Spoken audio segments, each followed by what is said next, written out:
দেখে বলুন তো এটা কি? এটা হলো গাজরের হালুয়া।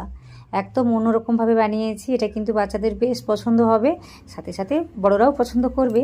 তো রেসিপিটি বানাতে সেভাবে সময়ও লাগে না, আর সেভাবে উপকরণও লাগে না, খুব সহজভাবেই তৈরি করা যায়। আশা করি আপনাদের ভালো লাগবে। যদি ভালো লাগে তাহলে আমার ভিডিওতে একটা লাইক দেবেন, নতুন কেউ হয়ে থাকলে অবশ্যই আমার চ্যানেলটিকে সাবস্ক্রাইব করে নেবেন। তো এইভাবে আমাকে সাপোর্ট করবেন। আর রেসিপিটি ভালো লাগলে নিচে একটা কমেন্ট করে জানাবেন। আপনাদের কমেন্টের আশা থাকি, তো অবশ্যই একটা কমেন্ট করে জানাবেন। তার আগে নমস্কার, কেমন আছেন সবাই? আশা করি ভালো আছেন। সুপ্ত শান্তি ব্লগে আপনাদের সবাইকে স্বাগত জানাই। আমি শান্তি। তো এখানে আমি ওই যে গাজর নিয়েছি, আমি যেই মাপের নিয়েছি ওটা হয়ে যাবে হয়তো 250 থেকে 300 গ্রামের ভেতরে। আমি মাপিনি, তবে অতটাই কিন্তু হয়ে যাবে। খোসাটাকে ছাড়িয়ে তারপর আমি ভালোভাবে ধুয়ে নিয়েছিলাম। ধুয়ে নেওয়ার পর এভাবে কেটে নিয়েছি। দেখতেই পাচ্ছেন কিভাবে ছোট ছোট পিস করে আমি কেটে নিয়েছি। এইগুলোকে কেটে নেওয়ার পর আমি একটা মিক্সার জারে নিয়ে নিচ্ছি। দেখতেই পাচ্ছেন এখানে জারটি কিন্তু যথেষ্ট বড় রয়েছে। তো এই গাজরগুলোকে কেটে নেওয়ার পর পরিমাণে অনেকটা বেড়ে গিয়েছে, তাই আমি একটু বড় করে নিয়েছি। নেওয়ার পর এতে আমি দিচ্ছি ওই যে এলাচ, 2টো এলাচ আমি দিয়েছি। এখন কিন্তু এটা দিয়ে দিলে পরে আর এর গুঁড়োটা দিতে হবে না, তাই এখন আমি দিয়ে দিচ্ছি। সাথে দিয়েছি 1 কাপের মতো জল। তো দিয়ে আমি কি করব, এটাকে একদম ফাইনভাবে বা স্মুথভাবে পেস্টটাকে বানিয়ে নেব। একদম স্মুথ করে বেটে নেওয়া আমার হয়ে গিয়েছে।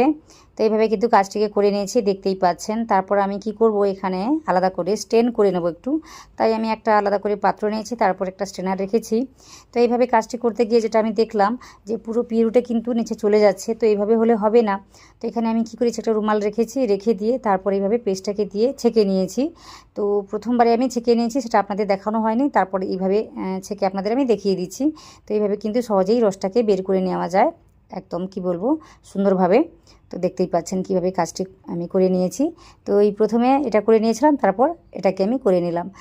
তো এখানে আমি একটু জল দিচ্ছি, ওই 1/2 কাপের মতো জলটাকে দিয়ে কাজটি আমি করে নেব। তো মোটামুটি বলতে পারেন আমি ওই 1.5 কাপের মতোই জলটাকে ইউজ করেছি। তো আপনারা একটু বেশি কম করে কাজটি করে নিতে পারেন। তো যদি একটু পরিমাণে বেশি করে বানাতে চান তাহলে একটু বেশি করে জলটাকে দিতে হবে, না হলে গাজর বাড়িতে বেশি থাকলে সেটাও দিতে পারেন। তো আমার কাছে অতটাই ছিল, ওটা নিয়ে আমি কাজটি করেছি। তো এখানে অনেকটাই কিন্তু হয়েছে আমার, এতটা হলে অনেকটাই হয়ে যাবে আমার। তো মোটামুটি চেপে চেপে জলটাকে বের করে নিচ্ছি। তো দেখতেই পাচ্ছেন কত সুন্দরভাবে কাজটি হয়েছে। আর এই যে পিউরিটা, এটা কিন্তু ফেলে দেওয়ার মতো না, কিছুই না। এটা কিন্তু যে কোনো তরকারিতেও ইউজ করা যাবে, বা হালুয়া তৈরি করে খাওয়া যাবে, বা আপনারা রুটি বানাবার সময় এটাকে মিশিয়ে রুটি বানাতেও পারবেন। তো এইভাবে কিন্তু কাজে লাগানো যায়। এখানে রংটাকে গাঢ় করে নেওয়ার জন্য আমি একটু ফুড কালার মিশিয়েছি, একদম অল্প করে দিয়েছি, 1 চিমটেই দিয়েছি। তো বেশি করে কিন্তু দেওয়া যাবে না, তাতে কিন্তু স্বাদটা বিগড়ে যাবে। তো অল্প করে দিয়ে কাজটিকে করে নিতে হবে। তো এখানে সব কিছুকে মিশিয়ে নিয়েছি। মিশিয়ে নেওয়ার পর এতে আমি দিয়েছি 1/2 কাপের মতো কর্নফ্লাওয়ার। এটা দিলেই কিন্তু খুব সুন্দরভাবে হালুয়াটা তৈরি হবে, তাই আমি 1/2 কাপের মতোই দিয়েছি। দিয়ে ভালোভাবে মিশিয়ে নিয়েছি। এই সময় কিন্তু সব কিছুকে ভালোভাবে মিশিয়ে নিতে হবে। তো দেখতেই পাচ্ছেন মোটামুটি সুন্দর করে আমি মিশিয়ে নিয়েছি। গাজরের হালুয়া কিন্তু নানা রকম পদ্ধতিতে তৈরি করা হয়, কিন্তু একবার হলেও এই রেসিপিটি এইভাবে তৈরি করে দেখবেন, কতটা সুন্দর লাগে খেতে। বাচ্চারা বেশ মজা করে খাবে, সবারই কিন্তু ভালো লাগবে। তো একবার হলে এইভাবে বানিয়ে দেখতে পারেন। একটা পাত্রের মধ্যে আমি অল্প করে ঘি দিয়ে এইভাবে মাখিয়ে নিচ্ছি, কারণ এই পাত্রের মধ্যে কিন্তু এই হালুয়াটাকে আমি সেট করব, তাই প্রথম থেকে এই কাজটিকে করে আমি রেখে দিচ্ছি। তখন কিন্তু সময় থাকতেও পারে, আবার নাও থাকতে পারে, তাই এখন থেকে কিন্তু আমি কাজটিকে করে রেখে দিচ্ছি। তো এখানে কি করেছি, একটু তিল দিচ্ছি। আপনারা চাইলে কিন্তু নানা রকম ড্রাই ফ্রুটও দিতে পারেন। তো এখানে তিলটাকে দিচ্ছি, তিলটা দিলে কিন্তু দেখতে দারুণ লাগে, তাই আমি দিয়েছি।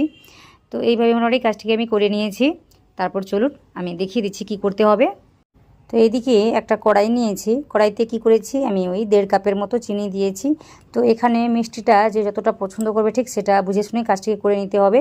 তো এখানে আমি এই পরিমাণ চিনি দিয়েছি, ওই 1.5 কাপের মতো চিনি, আর 1/2 কাপের মতো জল দিয়েছি, শুধুমাত্র ভেজানোর জন্য চিনিটাকে, আর কিছুই না। তো এইভাবে আমি কাজটিকে করে নিয়েছি। তারপর এটাকে আমি একটু গরম করে নেব, যতক্ষণ না এই চিনিটা গলে যায়। তো দেখতেই পাচ্ছেন এখানে কিন্তু চিনিটা গলে গিয়েছে প্রায়, আর কিছুই কিন্তু নেই। তো এই পর্যন্ত কাজটা হলেই কিন্তু হবে। অনেকক্ষণ ধরে শিরাটাকে ঘন করার দরকার নেই বা ফোটানোর দরকার নেই, ঠিক এভাবে হলেই হবে। তো এইদিকে আমি কি করেছি, ওই যে মিক্সারটি নিয়েছি, ওই যে গাজরের একটু রস ছিল, জলও ছিল, তারপর একটু কর্নফ্লাওয়ার ছিল, ওটা কিন্তু বসে গিয়েছিল, তাই এইভাবে নাড়িয়ে চাড়িয়ে দিচ্ছি, দেখতেই পাচ্ছেন। তো এইভাবে কাজটিকে করে নিচ্ছি। তো নেওয়ার পর ওই যে সিরাপের মধ্যে আমি ঢেলে দিলাম। তো এইভাবে কাজটিকে করে নিচ্ছি। করে নেওয়ার পর গ্যাসের ফ্লেমটাকে একদম আমি লো রেখেছি, লো রেখে কাজটি আমি করেছি। তো দেখুন এই রেসিপিটা আমি কোনোরকমভাবে স্কিপ করিনি। আমি এই মুহূর্তে আমি সব কিছুই আপনাদের সাথে শেয়ার করব, না হলে কিন্তু এই রেসিপিটা খেতে ততটা সুস্বাদু হবে না। তাই একটু মন দিয়ে দেখবেন, কোনো কিছু স্কিপ না করে। মোটামুটি দেখতেই পাচ্ছেন, মোটামুটি প্রতিটা স্টেপে আপনাদের সঙ্গে আমি শেয়ার করছি জিনিসগুলো। তো দেখুন এভাবে নাড়তে চাড়তে বেশ ঘন হয়ে গিয়েছে। তো এইভাবে কিন্তু প্রতিটা মুহূর্তেই ঘন হয়ে যাবে।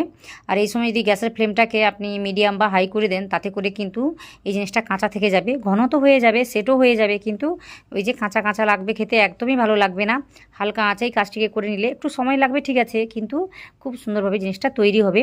তো দেখতেই পাচ্ছেন এখানে অনেকটাই ঘন হয়ে গিয়েছে। তাই আমি কি করেছি, একটু ওই বাদাম কুচি দিয়েছি। ওই যে জেলির মতো হালুয়াটা খাওয়ার সময় যখন মুখের মধ্যে একটা করে বাদাম কুচি পড়বে, তখন কিন্তু খেতে দুর্দান্ত লাগে, তাই একটু দিলাম। সাথে সাথে হালুয়া মানেই কিন্তু একটু ঘির প্রয়োজন পড়ে, তাই আমি অল্প করে দিয়েছি। দিয়ে দেখলাম কতটা কি লাগতে পারে। তো আপনারা চাইলে এখানে 2-3 চামচের মতো ঘিটাকে এখানে দিতে পারেন, দিলে কিন্তু স্বাদটা অনেকটাই বেড়ে যায়, খেতে কিন্তু দুর্দান্ত লাগে। তো এখানে আমি অল্প করে দিয়েছি, দিয়ে দেখলাম যে আর একটু দেওয়া যেতেই পারে, তাই আমি আর একটু ঘি দিলাম। তো এইভাবে মোটামুটি বেশ কয়েকবার এভাবে ঘিটাকে দিয়ে মিশিয়ে নেব। আর দেখতেই পাচ্ছেন ধীরে ধীরে কিন্তু এটা বেশ ঘন হতে শুরু করেছে, অনেকটাই ঘন হয়ে গিয়েছে মোটামুটি। ঘিটাকে দেওয়ার সাথে সাথেই কিন্তু হালুয়াটা বেশ চকচক করছে, অনেকটা সাইন চলে এসছে, আপনারা দেখতেই পাচ্ছেন। আর অনেকটা টেনে নিয়েছে ঘিটাকে। তো আমি কি করেছি, আরও একটু ঘি আমি দিয়েছি। তো এইভাবে মোটামুটি 2 চামচের মতো ঘিটা আমি এখানে দিয়েছি, বেশি কিন্তু দিইনি। এইভাবে দিয়ে আমি কাজটি করে নিয়েছি। দেখুন কতটা সাইন চলে এসছে। এটা খেতে কিন্তু দুর্দান্ত লাগে। তো আপনারা বেশি কম করে ঘিটাকে দিতে পারেন, যতটা পছন্দ করবেন ততটাই দেবেন। তো এইভাবে মোটামুটি লো ফ্লেম রেখেই আমি কাজটি করেছি। আর দেখুন কতটা ঘন হয়ে গিয়েছে। তো এইভাবে নাড়তে চাড়তে কিন্তু একটা সময় বেশ ঘন হয়ে যায়, বেশি কিন্তু ঘন করলে আবার হবে না। তো জিনিসটা ঠিকঠাক হয়েছে কি না আমি সেটাকে দেখে নেওয়ার জন্য কি করেছি, একটা আলাদা পাত্র নিয়েছি, তার মধ্যে এইভাবে ঢেলে দিচ্ছি। আর দেখুন হাতা থেকে কিন্তু একটুও পড়ছে না। তো বোঝা যাচ্ছে জিনিসটা কিন্তু হয়ে গিয়েছে। তাও আপনাদের আমি দেখিয়ে দিচ্ছি ঠিক কীভাবে কাজটি হবে। তো এটাকে দেওয়ার পর একটু সময় ধরে আমি ঠান্ডা করে নেব। ঠান্ডা করে নেওয়ার পর তারপর আপনাদের আমি দেখিয়ে দিচ্ছি। তো দেখুন এটা কিন্তু একটু ঠান্ডা হয়ে গিয়েছে।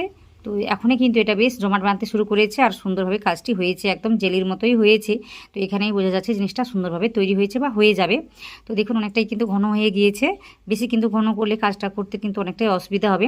আর এটাকে কিন্তু অনবরত নাড়াতে চাড়াতে থাকতে হয়, নাহলে কিন্তু নিজে বসে যেতে পারে বা পুড়ে যেতে পারে, খেতে কিন্তু একটু ভালো নাও লাগতে পারে। তো এইভাবে কিন্তু কাজটি করে নিতে হবে। তারপর আমি ওই যে পাত্রতে আলাদা করে ঘি মাখিয়ে রেখেছিলাম না, ওই পাত্রের মধ্যে ঢেলে দিচ্ছি। তো এখানে 2 জন হলে খুব ভালো হতো, কারণ আমি ক্যামেরার কাছে কাজটি করছি, তো একটু সাবধানে আমি কাজটি করতে গিয়ে তো কি বলবো একটু দেরি হয়ে গিয়েছে, যার কারণে কিন্তু এইভাবে কাজটি করতে আমার অসুবিধা হয়েছে। তো দেখুন কিভাবে কাজটি করছি। তো একটু ঠান্ডা হয়ে গেলে কিন্তু হবে না, তাড়াতাড়ি এটা কিন্তু সেট হয়ে যায়। তাই 2 জন হলে কিন্তু খুব তাড়াতাড়ি কাজটি করে নেওয়া যায়। আর যেহেতু আমার কড়াইটা একটু বড় ছিল, যে কারণে একা তুলে কাজটি করতে বেশ আমার অসুবিধা হচ্ছিল। তাও আমি কাজটি করে নিয়েছি। তো দেখুন জমাট বাঁধতে এখনই শুরু করে দিয়েছে, তাই একটু চটচল দিয়ে এই কাজটি করে নিতে হয়। তো এইভাবে দেখতে লাগছে, কোনো অসুবিধা নেই। এটা সেট হয়ে গেলে কিন্তু দারুণভাবে তৈরি হয় জিনিসটা, আপনাদের আমি দেখিয়ে দেবো। তো এটাকে আমি 1 ঘন্টার জন্য রেখে দিয়েছিলাম, বেশিক্ষণ রাখতে হয় না, মাত্র 1 ঘন্টার জন্য আমি রেখে দিয়েছিলাম। তাতেই কিন্তু খুব সুন্দরভাবে সেট হয়ে গিয়েছে। মোটামুটি ঠান্ডা করে নিয়েছি। তো এই ঠান্ডা করে নেওয়ার জন্য যতটা সময় লাগবে ঠিক ততটা সময় কিন্তু দিতেই হবে। দেওয়ার পর এই যে দেখিয়ে দিচ্ছি, দেখুন কত সুন্দরভাবে কাজটি হচ্ছে। সহজেই কিন্তু উল্টানো যায়, সেভাবে কঠিন কিছু মনেই হয় না এই কাজটি করতে, খুব সহজেই কাজটি হয়। আর এই জিনিসটা হয়ে যাওয়ার পর দেখতে যে কতটা সুন্দর হয় সেটা আপনাদের আমি বলে বোঝাতে পারবো না। দেখুন কত সুন্দরভাবে কালারটি হয়েছে, খেতে কিন্তু দুর্দান্ত হয়, আর দেখতে তো অসাধারণ হয়েছে। দেখে আশা করি বুঝতে পেরেছেন কতটা সুন্দরভাবে তৈরি হয়েছে। এটা যদি আমি একটা ছোট্ট পাত্রে বানাতাম তাহলে কিন্তু দেখতে আরও দারুণ হতো। সে যাই হোক, মোটামুটি আমি যেভাবেই হোক বানিয়ে ফেলেছি, আর কাজটি করে কিন্তু আমি ভীষণই খুশি। আর খেতে কিন্তু দুর্দান্ত হয় রেসিপিটি, আশা করি আপনাদের ভালো লাগবে। তো একটা কাজ করবেন, এই যেই প্লেটে রেখেই কাজটি করবেন সেই প্লেটে কিন্তু একটু ঘি লাগিয়ে দেবেন। এতে কিন্তু ঘি লাগাতে আমার একদমই মনে ছিল না। তো ভেবেছিলাম আমি, তারপর কেন জানি না মাথা থেকে বেরিয়ে গেছে, তাই আমি লাগাতে ভুলে গিয়েছি। সে যাই হোক, তাও কিন্তু কাজটি আমার হচ্ছে, খুব সুন্দরভাবেই হচ্ছে। তো একটা ভয় ছিল এটা উঠবে কিনা। তো মোটামুটি আপনাদের আমি দেখাবো কীভাবে কী হয়। একদম জেলির মতো হয়েছে। বাজার থেকে কিন্তু নানা রকম জেলির মতো প্রোডাক্ট আমার বাচ্চারা বা আপনাদের বাচ্চাগুলো খায়, তো ওদেরকে এইগুলো না দিয়ে এইভাবে কিন্তু বাড়িতে সহজেই বানিয়ে দেওয়া যায়। তো দেখতে পেলেন কত সুন্দরভাবে কাজটি হয়েছে। এটা কিন্তু বাচ্চারা বেশ মজা করেই খাবে, খুব সুন্দর সুস্বাদু হয়। তো আপনি জানবেন এর মধ্যে কি দিয়ে বানিয়েছেন বা আপনাদের বাচ্চাদের জন্য কতটা সুবিধা বা কী, তো সেটা বুঝে শুনেই কাজটি করবেন। এখানে একটু আমি ওই ফুড কালার দিয়েছি, আপনারা চাইলে নাও দিতে পারেন, বাড়িতেই বানাবেন, সেটা না দিলেও চলবে। তো এখানে আপনাদের দেখানোর জন্য বা ভিডিওর জন্য কিন্তু আমি একটু দিয়েছি, সেটা মাথায় রাখবেন। তো এখানে দেখুন সহজেই কিন্তু উঠে এসছে খুব সুন্দরভাবে। দেখুন পড়ে গেল আমার হাত থেকে, তাও কিন্তু ভেঙে যায়নি। তো বুঝতেই পেরেছেন কতটা সুন্দরভাবে সেট হয়েছে। সব কটা পিস আলাদা একটা পাত্রে তুলে নিয়ে তারপর আপনাদের আমি দেখিয়ে দিচ্ছি। দেখুন কতটা সুন্দরভাবে তৈরি হয়েছে, আর একদম দোকানের যে জেলিগুলো হয় না ঠিক সেভাবেই দেখতে হয়েছে। তো দেখুন কত সহজে এই রেসিপিটি তৈরি করা গেল। তো আশা করি আপনাদের রেসিপিটি ভালো লাগছে বা সহজ মনে হচ্ছে। যদি ভালো লাগে তাহলে আমার ভিডিওতে এখনই একটা লাইক দিয়ে দিন আর নিচে কমেন্ট করে জানান রেসিপিটি কেমন হয়েছে। তো আপনার কাছে একটা অনুরোধ করি, আপনি যদি আমার এই ভিডিওতে এখন এই মুহূর্তে নতুন কেউ হয়ে থাকেন তাহলে আমার ভিডিওতে একটা লাইক তো দেবেন আর আমার চ্যানেলটিকে কিন্তু অবশ্যই সাবস্ক্রাইব করে নেবেন। তো এইভাবে আমাকে সাপোর্ট করবেন, আপনাদের সাপোর্টের ভীষণই প্রয়োজন আমার, তাই একটু সাপোর্ট করবেন। আর কমেন্ট তো অবশ্যই করবেন, আপনাদের কমেন্টের আশা থাকি, তো অবশ্যই একটা কমেন্ট করবেন। কখনো কি ভেবেছেন গাজর দিয়ে এইভাবে জেলির মতো হালুয়া তৈরি করা যায়?